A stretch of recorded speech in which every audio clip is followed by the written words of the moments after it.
APARC Agriculture Technology Demonstration Park. කෘෂි තාක්ෂණික උද්‍යාන සොයා යන ගමනක්.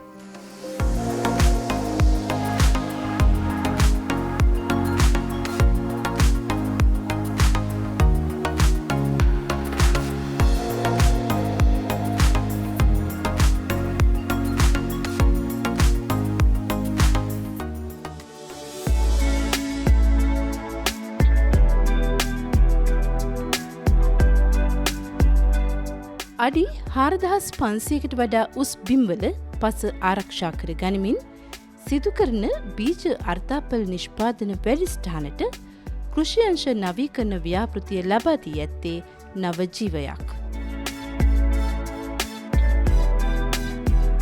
අපි පසුගිය සතියේ කතා කළා බීජ අර්ථාපල් නිෂ්පාදනයේ මූලිකව විද්‍යාගාරවල ඒ වගේම තාක්ෂණික පහසුකම් යටතේ මූලිකව සිදු කරන කාර්යයන් ටික මොකක්ද කියලා. දැන් මේ බීජ අර්ථාපල් ටික ගුණනය කරලා අපි වගා කරන අර්ථාපල් බීජ ටික හදාගන්න එක ඉතාම වැදගත් දෙයක්. මේ සඳහා අපි ගොවි ශේෂ්ත්‍රවල වගා කටයුතු සිදු වෙනවා high density double row ක්‍රමයට. කෘෂි අංශ නවීකරණ ව්‍යාපෘතිය ලබා දෙන නව තාක්ෂණය යටතේ තමයි මෙය සිදුවන්නේ. අද වැඩසටහනින් අපි ඔබත් එක්ක සාකච්ඡා කරන්නේ මේ ගැන. බීජ අර්ථාපල් වගාවේදී මූලික බිම් සකස් කිරීම වගේම පාත්ති සකස් කරන්නේ කොහොමද කියලා අපි දැන් අහමු. නවීන තාක්ෂණයත් එක්ක කෘෂි අංශ නවීකරණ ව්‍යාපෘතිය හඳුන්වලා දෙන ඩබල් රෝ හයි ඩෙන්සිටි ක්‍රමවේදයට කරද්දී කාරණා කීපයක් තියෙනවා. එකක් පොළව පෙරලීම. පොළව පෙරලීම වුණත් අපි අර ඩිස්ක් එකකින් එහෙම නැත්නම් මෝල් බෝඩ් එකකින් තමයි නිකම්ම රොටවේටර් එක දාලා පොළව කඩන්නේ නැහැ. පොළව පෙරලන්න ඕනේ. ඊගාව එක තමයි පාත්ති සකස් කිරීම. පාත්ති සකස් කිරීමේදී සෙන්ටිමීටර 60ක් පළල පාත්ති ඒකාකාරීව අපිට ජල සම්පාදන පද්ධතිය හයි කරගන්න පුළුවන් විදිහට පිළිවෙලට තියෙන්න ඕනේ. මේ අපි පාත්ති සකස් වෙන්න ඕනේ. ඒ වගේම පාත්තියේ උස සාමාන්‍ය අඟල් 10ක්වත් පාත්තියක් උස වෙන්න ඕනේ. ඒ වගේම පාත්ති ටිකක් වෙන වගාවට වඩා පාත්තිය නීට් වෙනවා. හේතු කාරණා කීපයක් තියෙනවා. එකක් තමයි මේකෙදි ඩ්‍රේනේජ් විශේෂයි. විශේෂයෙන් ජල වාහනය හොඳට සිද්ධ වෙන්න ඕනේ. මූලික බිම් සැකසීමේදීම අවශ්‍ය කරන pH පරාසය අපි සමානය කරගන්න අපි එකට කාබනික පොහොර ඒ වගේම අලුහුණු එකතු කරලා හදාගන්න ඉවර වෙලා පාත්ති හරි විදිහට මාක් කරලා ජල සම්පාදන පද්ධති සවි කරගන්න පුළුවන් ආකාරයට පොඩි මල්ච් එක එලා ගන්න පුළුවන් ආකාරයට අපි මේ පාත්ති සකස් කරනවා. ගොඩක් කරාට මේ පාත්තියක් අඩි 2ක් ඒ කියන්නේ සෙන්ටිමීටර් 60ක් පළලයි. ඒ වගේම පාත්තියක උස අඟල් 10ක් වගේ උසයි. මොකද මේ අපි මේ අර්ථාපල් මේක සිටුවනකොට සාමාන්‍ය ක්‍රමේදී නම් අපි අර්ථාපල් සිටුවලා පස්සේ පස් එකතු කරනවා. අර්ථාපල් අල හැදෙන්න. නමුත් දැන් මේකෙදී අපිට එහෙම ආපහු පස්සේ පස් එකතු කරන්න බෑ. පොලි මල්චින් වහනවා. එක සැරේම හිටෙවුවම එක සැරේ. ඒ නිසා අඟල් 4ක්වත් යට අර්ථාපල් බීජය වල්ලන්න ඕනේ. ඒ නිසා පාත්තිය ගොඩක් උස නොවුනොත් තදට තියුණොත් අර්ථාපල් අපිට හදාගන්න බැරුව යනවා. ඩ්‍රිප් ටේප් එක, පොලිතීන් මල්ච් එක, ෆර්ටිගේෂන් යුනිට් එක අපේ වැඩ පහසු කරනවා. වියදම් අඩු කරනවා. හරිම කාර්යක්ෂමයි. high density double row seed potato වගාවේදී ජල සම්පාදනය සහ පොහොරේ දීම සඳහා මේ විදිහේ ඩ්‍රිප් ටේප් එකක් යොදා ගන්නවා. මේකේ තියෙන තාක්ෂණික පසුබිම මොකක්ද? කොහොමද මේ සඳහා යොදාගන්නේ? මේ පාත්ති සඳහා යොදාගන්නේ කියලා අපි දැන් බලමු. මේ සඳහා අපි යොදාගන්නේ මේ ඩ්‍රිප් ටේප් එක. මේ ඩ්‍රිප් ටේප් එකෙත් පොඩි විශේෂත්වයක් තියෙනවා. ඩ්‍රිප් ටේප් එක සුදු පාටයි. මේ ඇතර මේ ඩ්‍රිප් ටේප් එක ඇතුළ කපලා බැලුවොත් එහෙම කළු පාටයි. ඒක තමයි මේ වතුරේ උෂ්ණත්වය අඩු කරගන්න පුළුවන් අපිට මේකේ. වතුර රත් වෙන්නේ නැහැ. අනිත් එක මේ මෙතන මේ ඩ්‍රිපස් දෙකක් අතර සෙන්ටිමීටර් 60ක 30ක දුරක් තියෙනවා නේ. හැම වෙලාවෙම මේ ඩ්‍රිප් ටේප් යොදාගන්නේ අපි උඩ අතට. මේ ඩ්‍රිපස් තියෙන්නේ උඩ පැත්තට. මේ ගොඩක් වෙලාවට පැයකට ලීටර 2ක් මේක ඩ්‍රිප් එකකින් අපිට ජලය දෙන්න පුළුවන්. මෙතන විශේෂම දේ තමයි අවම ජල ප්‍රමාණයකින් ප්‍රශස්ත ජල සම්පාදනයක් කරන්න පුළුවන් වගාවට. මේ ඩ්‍රිප් ටේප් දෙක අපි පාවිච්චි කරද්දී මේ ඩ්‍රිප් ටේප් දෙක අතර දුර සෙන්ටිමීටර් 20ක් දුරින් පාත්තියේ මධ්‍ය ලක්ෂයට සෙන්ටිමීටර් 20ක් දුරින් ඩ්‍රිප් ටේප් දෙකක් යොදා ගන්නවා අර්ථාපල් වගාවේදී. අපි පොහොර යොදන්නෙත් ජල යොදන්නෙත් දෙකටම පාවිච්චි කරන්නේ ඩ්‍රිප් ටේප් එක අපි අර්ථාපල් සිටුවන්නේ මේ ඩ්‍රිප් ටේප් දෙක අතර ඉතුරු වෙන ඉඩ ප්‍රමාණය. සෙන්ටිමීටර් 20ක් ගියාම සෙන්ටිමීටර් 60න් සෙන්ටිමීටර් 40ක් 20 තීරු දෙකක් ඉතුරු වෙනවා. මේ පැත්තේ සෙන්ටිමීටර් 20 ඒ දෙක අතරේ තමයි අපි අර්ථාපල් සිටුවන්න පටන් ගන්න.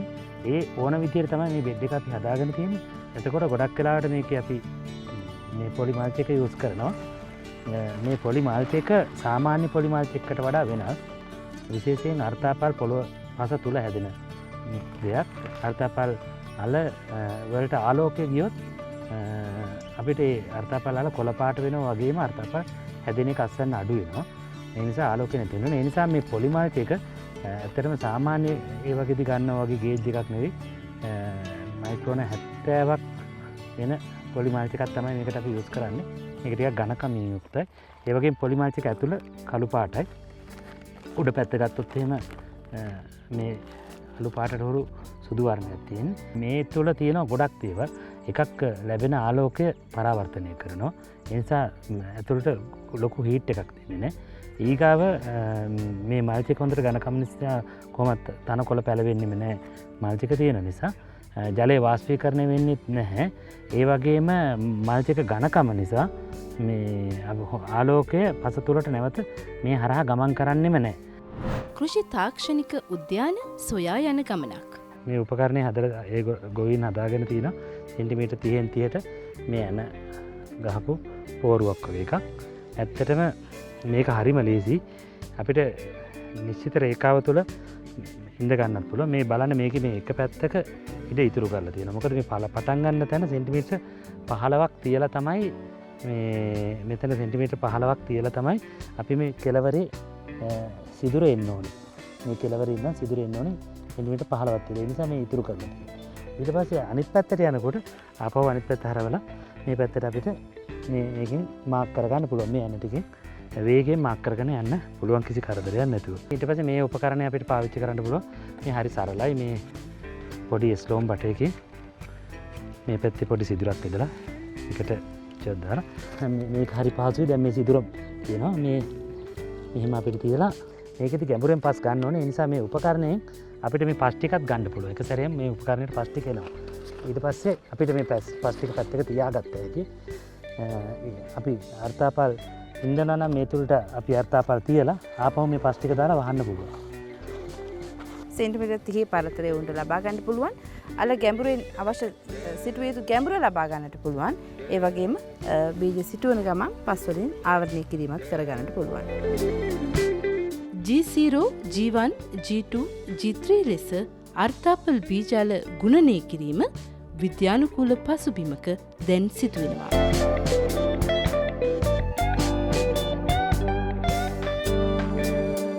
බීජ අර්ථාපල් වගාව හයි ඩෙන්සිටි ඩබල් රෝ ක්‍රමයට කරනකොට මේ වගාව සඳහා පෝෂක සැපයීමත් ඉතාමත් තාක්ෂණික පැකේජයක් මගින් තමයි සිදුවෙන්නේ.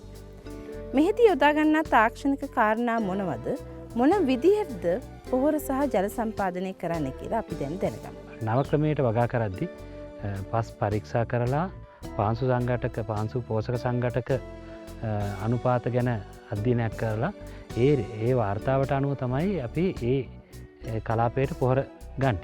ඒකට එතනදී අපි අවශ්‍ය කරන පෝෂක දැනට පස්සේ අඩු පෝෂක ප්‍රමාණය තමයි යොදන්නේ. එතකොට ඒ අඩු පෝෂක ප්‍රමාණය යොදන වාර ගානත් වෙනස් වෙනවා. දැන් අපි සාමාන්‍යයෙන් අර්ථාපල් වගාවක් අවසන් වෙන්න සති 12ක් යනවා. අලහිට සිටවපු දවසේ ඉඳන් සති 12ක් ඇතුළත අර්ථාපල් වගාව සිද්ධ වෙනවා. මුල් කාලේ සති දෙකක් විතර යනකම් ප්‍රරෝහණය වෙනවා. ඊට පස්සේ තුන්වෙනි සතිය විතර වෙනකොට අපේ සාමාන්‍ය වගාව කාල 5 දාන මට්ටම එනවා. ඊට පස්සේ මාසේ 4 වෙනි සතිය ඒ විදිහට සති 12ක් වෙනවා. මේ වගාවේදී ගොඩක් වෙලාවට පොහොර යොදන්නේ පළවෙනි සති 3ේදී NPK මේ පාංශු නියදියට අදාළ පොහොර ප්‍රමාණය NPK අපි දාන්න ඕනි ප්‍රමාණය කියනවා. ඊට අමතරව අපි සුද්ධ පෝෂක අපි කිව්වොත් එහෙම මැග්නීසියම් ඒ වගේම සින්ක් සමහරවිට අවශ්‍ය ප්‍රමාණ අපිට මේකේ මේ පස් නියදියට අනුව තියෙනවා.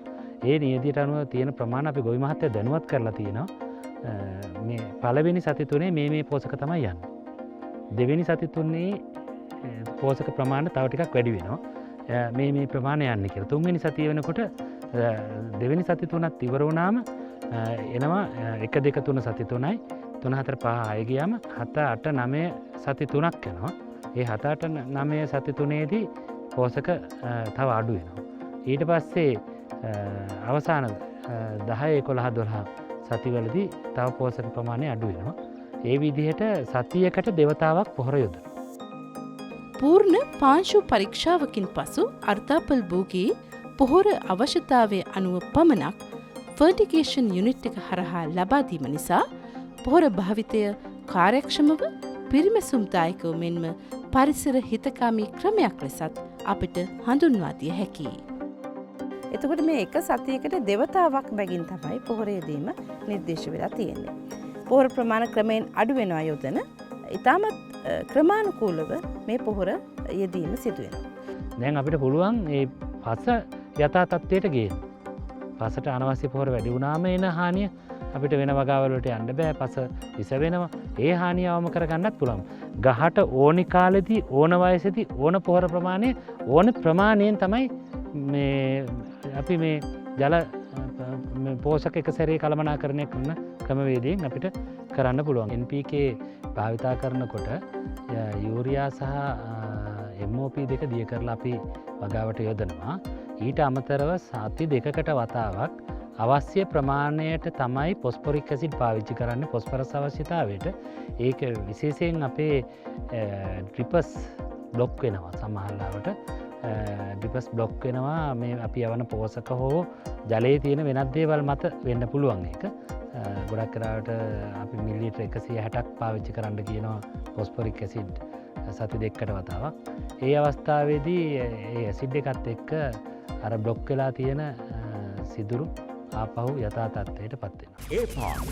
මේ පොලිපංචක යෙදීම තුළ රෝග පරිබෝධ පාලනයට ලැබෙන්නේ මොන විදිහේ බලපෑමක්ද? සාම්ප්‍රදායික අර්ථාපල් වගාවයි අපේ නවීන තාක්ෂණයත් එක්ක එකතු කරගත්ත ඩබල් රෝ හයි ඩෙන්සිටි මේ ෆර්ටිගේෂන් කරන අර්ථාපල් වගාවේ රෝග හා පලිබෝධ කළමනාකරණයේදී සුවිශේෂී සිද්ධියක් සිදු වෙනවා.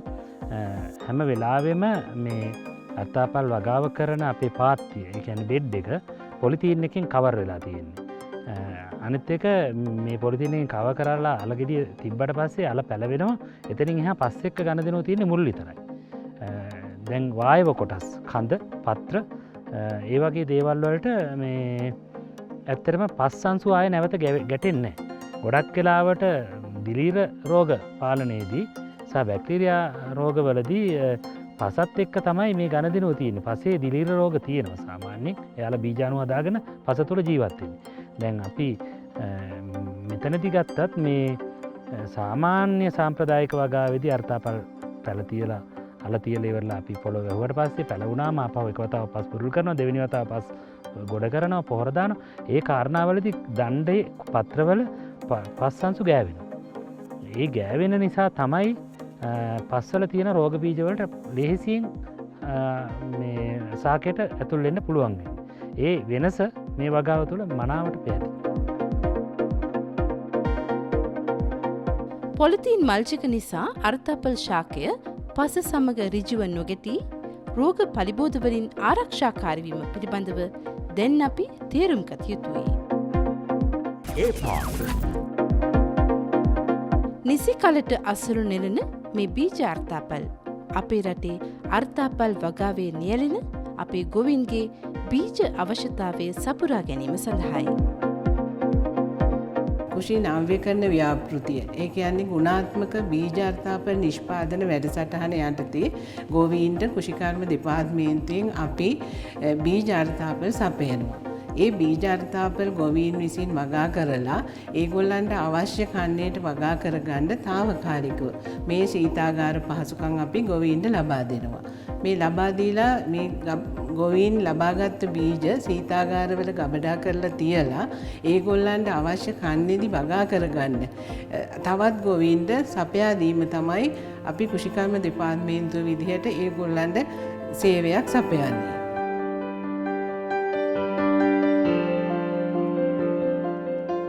කෘෂියංශ නවීකරණ ව්‍යාපෘතියේ මඟ පෙන්වීම යටතේ බීජ අර්ථාපල් නිෂ්පාදනයේ යෙදෙන ගොවි සමාගම් විසින් නිෂ්පාදනය කරන බීජ අර්ථාපල් ඊළඟ කන්නේ වගාව සඳහා යොදා ගන්නකම් අපි ශීත ගබඩාවල ගබඩා කර තබා ගැනීම අත්‍යවශ්‍යයි.